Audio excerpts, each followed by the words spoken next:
players, Ron here. Welcome once again to the Pool Student Channel, and thank you very much for watching, everyone. Today's video is going to be called Pause and Push. Thank you guys once again. You guys have been great help, really helped my game actually, and I'm excited about that. But two of the most powerful things that I picked up from you guys, and I've known this, but man, I just need to keep getting reminded, okay? And that is, we know the pause is there, but the push of the stroke. So today I want to kind of explain what my thought process is for those of you who are watching that are maybe new to my channel or have not followed my progression with my stroke.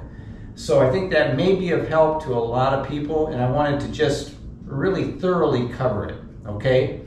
Also, I want to mention this before we get into that.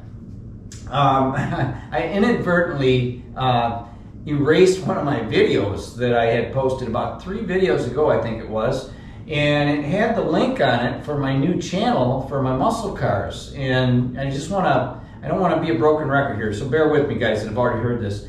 I'm going to put in the link, or in the description of this video, a link to that new channel, because if you are watching me for the first time and you're a muscle car person, I'm into first gen Camaros. I got a 69 and 67, and I've got a new channel I've just put out. And if you want to check into that, look at the description.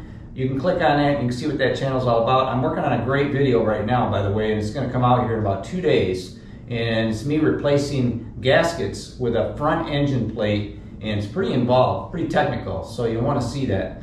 But please go ahead and look at the link. Feel free to, and it'll help my channel, is to click like and subscribe. Just like on this channel, if you're new watching this for the first time, please like and subscribe. Okay, so let's get that behind us. Now, let's go ahead and talk about what I want to talk about today. Now, the other thing too, I'm going to include a link for the last video from my pool channel so that you guys can look at that. We have 2 back-to-back 9-ball runs, and you're going to see a huge difference if you watched me through the past with how I'm stroking the cue ball. I've worked so hard at my game with my subscribers giving me great advice and then putting that to good use, and it's made a difference. So if you want to look at what built up to this today, look at that last video, and once again I'm including that link at the end of this video here. So now, without further ado, let's go ahead and check this stroke out.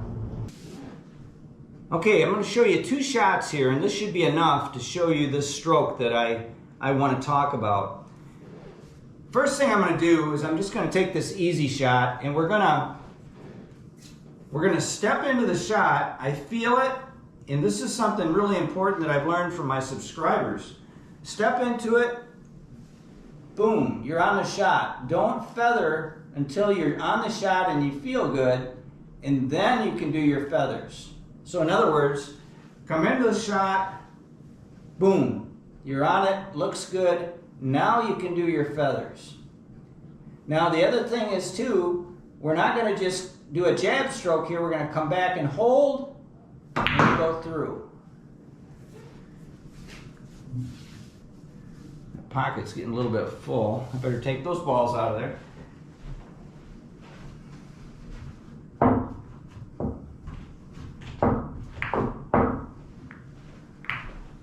Now there are some key things to think about that I've been thinking about, because I used to be like this. I would come back and go quick, and then I would recoil.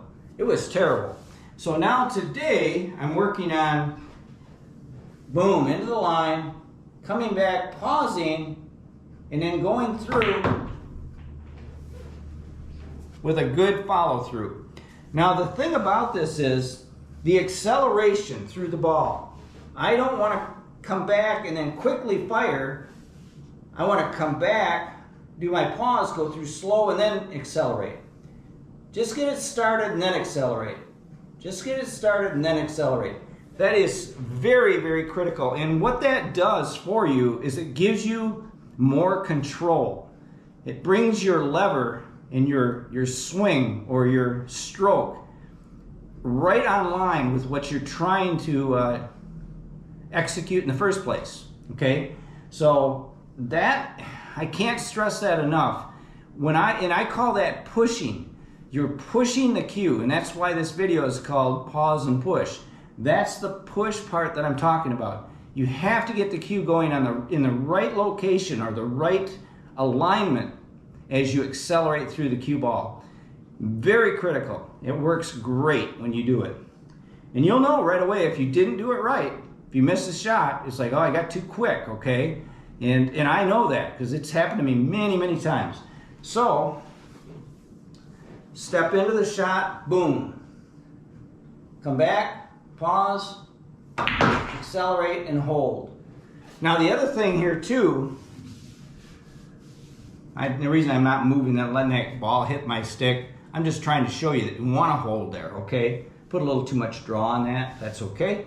So, the other thing you want to do too, when you're on the cue ball, don't be lined up like this in your shooting position where you feel like everything's aligned and everything, because if you're this far back and you're holding a straight elbow without dropping your elbow and you go through, the cue starts to drop and land on the table. You see that? That's because I'm not dropping my elbow. It's the arc. The arc, as it comes forward, brings the back of the cue up and the front of the cue down. So you want to make sure when you step into the shot, you're close to the cue ball and not contacting it as a foul, but you want to be close to it. You don't want to be back here, okay? Then once you're back up to the cue ball and you know your alignment is good and your lever is right, take your feathers, come back and hold, and go through. Now, what gets me in trouble is this little baby shot right here. When I have to cut that ball down that rail with any kind of spin on the cue ball, bottom spin, I can miss that. I can hit the rail on the way in and rattle this in the pocket. So I have to make sure that I account for, like, let's say spin-induced throw, of course, but I also have to make sure I make a good stroke. So it's the same thing here. I'm going to step into the shot, I'm going to look at it, and if you feel uncomfortable and you don't see the line, I want to look at this as well. I have about a 2.5 inch window, maybe 3, to go in at that angle with this table. So I want to look at that so it's angled just at where I want to hit it. Slowly step around the shot, feel the shot, boom, step into it, boom. And I don't feel it right there. I don't see it, I don't feel it. So I'm going to get back up. Okay, that looks pretty good now. Now I can feather it. I'm just going to hit bottom here.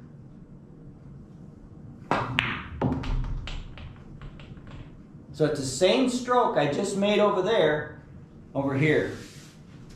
Before, I never did that. I mean, it was like iffy. I would probably make 70% of those shots.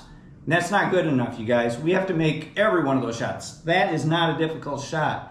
And what was causing my misses was not my alignment or not my aim, it was my stroke. Positively my stroke. So I wanted to put this video together today to cover this. I think this is going to be of great help to a lot of you guys. If you have any questions or comments, go ahead and leave them in the comment section below. And once again, go ahead and check out that link to my other channel. Appreciate that. But let's get better at this game together. I know I'm working hard at it. I know you guys want to get better too. And I hope I can provide you more content down the road that'll help you in your game. Thanks for watching. Till next time, like I always say, keep on practicing.